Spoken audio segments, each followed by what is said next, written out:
ನನಗೆ ಟ್ರಾಲ್ಸ್ ಬಗ್ಗೆ ಗೊತ್ತಾಗಿದ್ದೆ ಅಮೃತಾಂಜನ್ ರಿಲೀಸ್ ಆದಮೇಲೆ. ಅಲ್ಲಿವರೆಗೂ ನಾನು I was not active in social media. ಇದೆಲ್ಲ ಆಯಿತು, ಎಲ್ಲ ಟ್ರಾಲ್ಸಲ್ಲೆಲ್ಲ ಬರ್ತಿದೆ ಅಂತ ಎಲ್ಲರೂ ಹೇಳ್ತಿದ್ದಾರೆ. ನನ್ನ ಅಕೌಂಟೇ ಓಪನ್ ಮಾಡಿರಲಿಲ್ಲ ಇನ್ಸ್ಟಾಗ್ರಾಮಲ್ಲಿ. ಸೊ ಬಂದಿದ್ದು ಓಪನ್ ಮಾಡಿದ್ದು ಅಮೃತಾಂಜನ್ ರಿಲೀಸ್ ಆದಾಗ ಒನ್ ಡೇ ನಮಗೇನೂ ಗೊತ್ತಾಗಿಲ್ಲ. ವ್ಯೂಸ್ ಆಗಲಿ ಇದ್ರ ಬಗ್ಗೆ ಏನೂ ಗೊತ್ತಿಲ್ಲ. I was not at all conscious about it. But release ಆಗ್ತಿದ್ದಂಗೆ ಅಕೌಂಟ್ ಓಪನ್ ಮಾಡಿದೆ ಇನ್ಸ್ಟಾಗ್ರಾಮಲ್ಲಿ. ಏನು ಫಾಲೋವರ್ಸ್ ಬರ್ತಾಯಿದ್ದಾರೆ, ಕಮೆಂಟ್ಸ್ ಬರ್ತಾಯಿದೆ, ಎಲ್ಲ ಕಡೆ ತುಂಬ ಟ್ರೋಲ್ ಆಗ್ತಿತ್ತು. ಆ್ಯಂಡ್ ಟಚ್ ವುಡ್ ಟ್ರೋಲ್ಸ್ ಅಂತಂದರೆ ನೆಗೆಟಿವ್ ಅಷ್ಟೇ ಅಲ್ಲ, ಪಾಸಿಟಿವ್ ಆಗಿ ಹೆಂಗೆ ಟ್ರೋಲ್ ಆಗ್ಬೋದು ಅಂತ ನಾವೇ ಎಕ್ಸಾಂಪಲ್ ಅನಿಸುತ್ತೆ.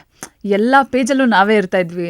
ನನಗೆ ಟ್ರಾಲ್ಸ್ ಮೇಲೆ ತುಂಬಾ ಪ್ರೀತಿ ಇದೆ. ಯಾಕಂದರೆ ನಾವು ಇಲ್ಲಿವರೆಗೂ ಬರೋಕ್ಕೆ ಅವರೇ ಒನ್ ಆಫ್ ದ ರೀಸನ್ ಅಂತ ಹೇಳ್ಬೋದು.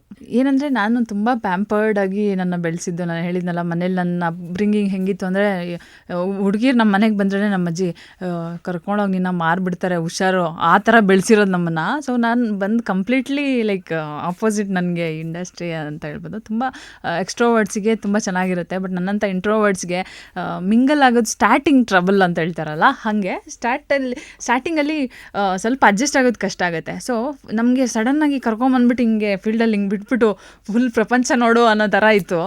ಸೊ ಟ್ರಾಲ್ಸ್ ಅಂದರೆ ಆಬ್ವಿಯಸ್ಲಿ ಗೊತ್ತಿತ್ತು ನನಗೆ ದಟ್ ಯಾರಾದರೂ ನಕ್ರ ಮಾಡಿದರೆ ಟ್ರಾಲ್ ಮಾಡೋದು ವಿಷಯ ಗೊತ್ತಿತ್ತು.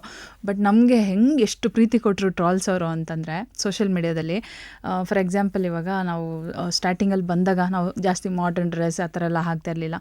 ನಾನೇನಾದರೂ ಹಾಕಿದರೆ ನೀವು ನಂಬಲ್ಲ, ಟ್ರಾಲ್ ಪೇಜ್ ಅಡ್ಮಿನ್ಸೇ ಹೇಳ್ತಾರೆ, ಮ್ಯಾಮ್ ನೀವು ನಮ್ಮ ಮನೆ ಮಗಳು, ನೀವು ಏನು ಹಾಕಿದರೂ ಚೆನ್ನಾಗಿ ಕಾಣ್ತೀರಾ, ಬಟ್ ನೀವು ಹಿಂಗೆ ಅನ್ನೋದು ನಮ್ಗೆ ಫಿಕ್ಸ್ ಆಗಿಬಿಟ್ಟಿದ್ದೀವಿ, ನೀವು ಹಿಂಗೆ ಇರಬೇಕು, ಆವಾಗಲೇ ಚಂದ ಅಂತ. ಅಂದರೆ ಹೆಂಗೆ ಅಂದರೆ it's like they are treating me like sister ಥರ ಟ್ರೀಟ್ ಮಾಡ್ತಾರೆ.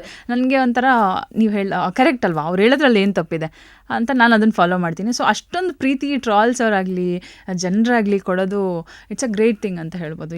ಯಾರಿಗೋ ಯಾಕೆ ಹೋಗಿ ಹೇಳ್ತಾರೆ ಅಲ್ವಾ, ಹೋಗ್ಬಿಟ್ಟು ನೀವು ಹಿಂಗೇರಿ ಹಂಗೇರಿ ಅಂತ ಹೇಳಲ್ಲ. ಅಷ್ಟು ಪೊಲೈಟಾಗಿ ನಮಗೆ ಟಿಪ್ಸ್ ಕೊಟ್ಟಾಗ ನನಗೆ ಐ ಫೀಲ್ ಲೈಕ್ ನಮ್ಮ ಅಣ್ಣನೇ ಹೇಳ್ತಿದ್ದಾನೆ ಅನ್ನೋ ಥರ ನಾನು ಅಷ್ಟೇ ಗೌರವ ಕೊಟ್ಟು ಮಾಡ್ತೀವಿ. ಯಾಕಂದರೆ ನಾವು ಇಲ್ಲಿವರೆಗೂ ಬರೋಕ್ಕೆ ಜನರಿಗೆ ರೀಚ್ ಮಾಡಿಸೋದೇ ಒಂದು ದೊಡ್ಡ ವಿಷಯ. ಇವಾಗ ನಾವು ಸಿನಿಮಾ ಮಾಡ್ಬೋದು, ಆದರೆ ನಾವು ಮಾಡಿದ್ದೀವಿ ಅಂತ ಹೆಂಗೆ ಗೊತ್ತಾಗುತ್ತೆ ಜನಕ್ಕೆ? ಅವರೇ ಅಲ್ವಾ ನಮಗೆ ರೀಚ್ ಮಾಡಿಸೋದು, ಅವರಾಗಲಿ ಸೋಷಿಯಲ್ ಮೀಡಿಯಾ ಆಗಲಿ ಪ್ರಮೋಷನ್ಸು ಇದೇ ಅಲ್ವಾ. ಸೊ ಅವರು ಅದು ತುಂಬ ಪಾತ್ರ ವಹಿಸ್ತಾರೆ ಅಂತ ಹೇಳ್ಬೋದು. ಸೊ ಅವ್ರು ನಮಗೆ ಮನೆ ಮಕ್ಳ ಥರ ಒಂದು ಸಿಸ್ಟರ್ ಥರ ಟ್ರೀಟ್ ಮಾಡ್ತಿದ್ದಾರೆ ಅಂದರೆ ನಾನು ನಿಜವಾಗ್ಲೂ ರೆಸ್ಪೆಕ್ಟ್ ಮಾಡ್ತೀನಿ. Thank you so much to all the troll pages.